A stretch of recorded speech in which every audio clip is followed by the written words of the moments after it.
Hello, my name is Diego Ortega, and today I'm going to teach you how to prepare tortillas.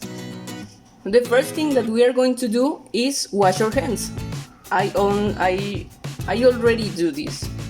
The ingredients are corn and water. The first thing that we are going to do is put the corn here, and then we add some water, not too much, and we solve it.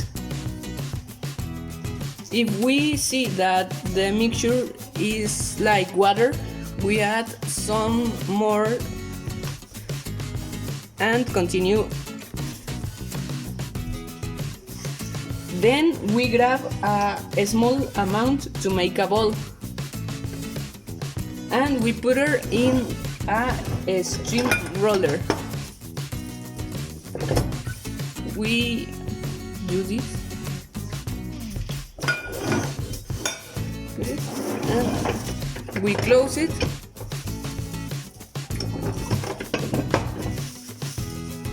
and we put it in the coma.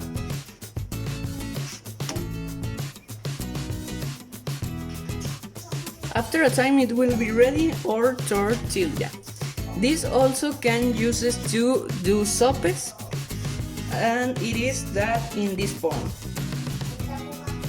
We only do this at the same time that it will be like this.